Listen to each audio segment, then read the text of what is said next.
Good morning बच्चों। तो अभी हम क्या देख रहे थे, फिनॉल की केमिकल प्रॉपर्टीज देख रहे थे और उसमें हमने कल एक बाइनेमल रिएक्शन देखी थी, रिमर-टिमर रिएक्शन। ठीक है, तो आज हम देखेंगे कॉल्बे रिएक्शन। ठीक है, तो बच्चों सबसे पहले हम देखेंगे कॉल्बे रिएक्शन क्या होती है और उसके बाद हम देखेंगे उसका मैकेनिज्म क्या होता है। ठीक है, तो सबसे पहले देखो कॉल्बे रिएक्शन, तो सिंपल सा हम किसकी केमिकल रिएक्शन पढ़ रहे हैं, फिनॉल की। तो क्या होना चाहिए इसके लिए, फिनॉल। बुक में आपका देखना सिंपल सा ऐसे लिखा है, NaOH मीडियम में कार्बन डाइऑक्साइड से रिएक्शन कराते हैं और उसके बाद में इसका एसिडिफिकेशन करते हैं तो आपका सैलिसिलिक एसिड प्राप्त होता है।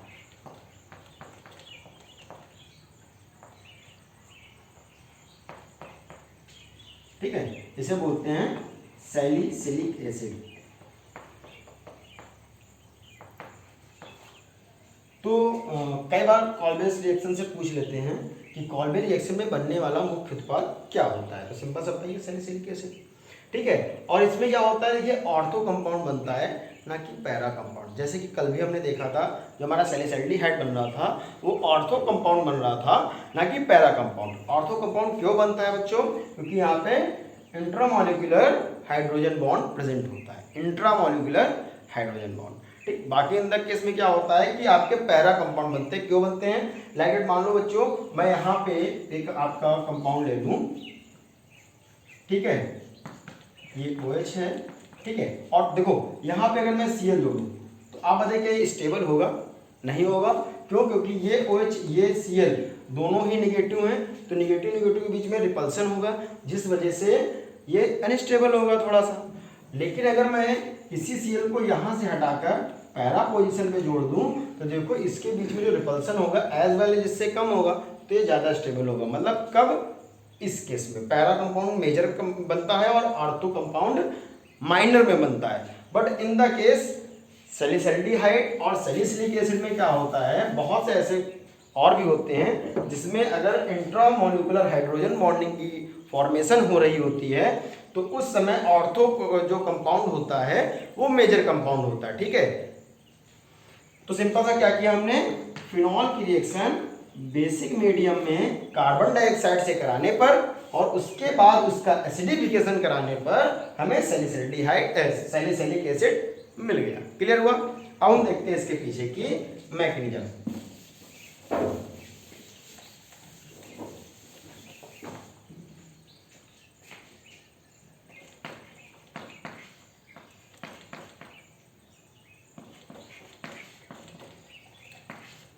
देखिए सबसे पहले क्या होता है, सबसे पहले हमने क्या लिया, फिनॉल। ठीक, देखो ये रिएक्शन और पीछे जो आपकी रिमर-टिमर रिएक्शन पड़ी है, दोनों के मजे लगभग आपको दिखेगा कि ये समान है। ठीक है, तो कंफ्यूज मत होना पहली बात तो पढ़ते समय। और इसके देखो एक फायदा भी होगा, नुकसान भी होगा। फायदा तो ये होगा कि आपको कम पढ़ना है, काफ़ी स्टेप आपको पते होंगे, लेकिन इसमें डिसएडवांटेज ये है कि आप कंफ्यूज बहुत हो जाएंगे ना कि कौन सी आपकी कॉल्बे रिएक्शन होगी, कौन सी रिमर-टिमर। तो सिंपल सा रिमर-टिमर वो रिएक्शन होगी जिसमें कि CHCl3 का रोल हो, मतलब एक जो इंटरमीडिएट स्पीशीज उसमें बनती थी CCl2 डाइक्लोरोकार्बीन, वो वहाँ पे रोल पिक्चर में आता है, किसमें, रिमर-टिमर में। यहाँ पे वो नहीं रहेगा, CHCl3 मतलब क्लोरोफॉर्म नहीं होगा, कार्बन डाइऑक्साइड CO2 होगी। क्लियर। अच्छा, अब देखो सबसे पहले क्या होता है कि ये मेरा है फिनॉल। ठीक है, फिनॉल पे मैंने क्या हुआ कि NaOH लिया, तो NaOH ने क्या प्रोवाइड कराया, OH माइनस। देखो OH माइनस को क्या चाहिए, देखो माइनस को क्या चाहिए, देखो इसके पास प्रोटॉन है, देखो इसके पास H जो है, और ये H जो होगा ना एसिडिक इन नेचर होगा। आपको पता है फिनॉल जो होता है एसिडिक इन नेचर होता है। ठीक है, कई बार क्वेश्चन में पूछते हैं एग्जाम में कि फिनॉल एसिडिक होता है कि बेसिक होता है, तो सिंपल सा एसिडिक इन नेचर होता है। ठीक है, क्योंकि होता है क्योंकि ये जो फिनॉक्साइड आयन होता है, इसको देखो, इसको भूल जाओ, ये क्या है, फिनॉक्साइड आयन। ठीक है, ये पहली बात तो रिजोनेंस के कारण स्टेबल होता है, जिस वजह से ये इजिली अपना H+ जो होता है वो त्याग देता है। ठीक है, तो अब ये OH क्या करेगा, इस H को लेगा और H2O के फॉर्म में अलग हो जाएगा। समझ में आया, H2O के फॉर्म में अलग हो गया और क्या बना, फिनॉक्साइड आयन। अब देखिए सेम वही चल रहा है जो पीछे हमने रिमर-टिमर में देखा था। अब क्या होगा कि ये रेजोनेंस शो करेगा तो मैंने बताया था एक वाला 3 पे और 2 और 3 वाला 1 और 2 के बीच में पहुंच जाएगा। ठीक है, तो ये इसकी ऑर्थो पोजीशन को एक्टिव कर देगा। क्या करेगा? इसकी ऑर्थो पोजीशन को एक्टिव कर देगा। क्लियर हुआ? अब ये आपको मिल गया। अब क्या होगा, थोड़ा ध्यान से देखो, इसमें हमने और क्या लिया था? Carbon dioxide. अब कौन आएगा पिक्चर में? Carbon dioxide. तो कार्बन डाइऑक्साइड क्या करेगा? देखो, कार्बन डाइऑक्साइड को मैं ऐसे ना लिख के ऐसे लिख रहा हूं, देखो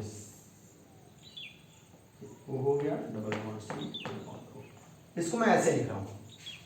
ठीक है, तो अब क्या होगा, ये कार्बन डाइऑक्साइड जो होता है ये एसिडिक इन नेचर होता है।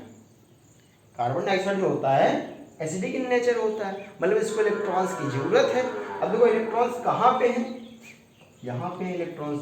तो देखो ये इलेक्ट्रॉन्स कहाँ जाएंगे? इस कार्बन के पास। तो इस कार्बन के साथ में 2 ऑक्सीजन ग्रुप जुड़े हुए हैं, वो उस इलेक्ट्रॉन को अपनी ओर खींचे हुए हैं। तो ये कार्बन जो है बेचारा कार्बन है, समझो, ये कार्बन जो है बेचारा कार्बन है। क्यों? क्योंकि ये दोनों ऑक्सीजन तो इलेक्ट्रॉन को अपनी ओर खींचे हैं, इसके पास कुछ भी नहीं है। समझे? तो अब क्या होगा कि सिंपल से देखो, इसके बाद क्या होगा, ये कार्बन जो होगा वो इसके साथ आके जुड़ जाएगा।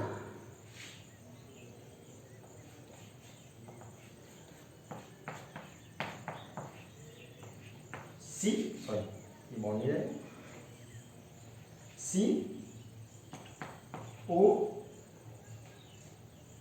और डबल बॉन्ड O।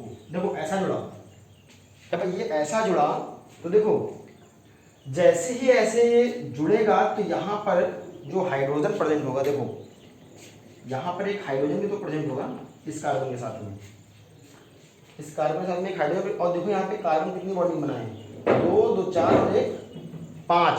समझो 5 बॉन्डिंग के कार्बन बना सकता है।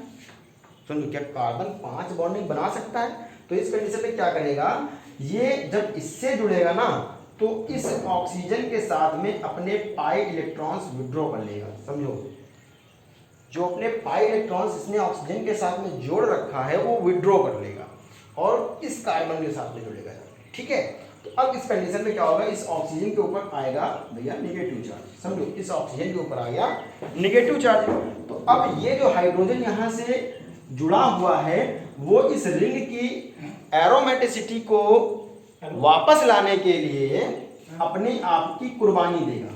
समझो, ये H जो होगा अपनी कुर्बानी देगा और अपने इलेक्ट्रॉन्स को यहाँ फेंकता हुआ इस ऑक्सीजन के साथ में जुड़ जाएगा। तो ये आपका प्रोडक्ट बनेगा, स्पीसी बनेगी बीच की, इसमें ये O और देखिए ये बॉन्ड टूट जाएगा, ये यहाँ आ जाएगा, इसके ऊपर नेगेटिव चार्ज आ जाएगा और ये कार्बन इसके साथ ये O और ये इसके साथ जुड़ गया जाके H। ये वाला H कहाँ गया? इस ऑक्सीजन के साथ। क्लियर हुआ?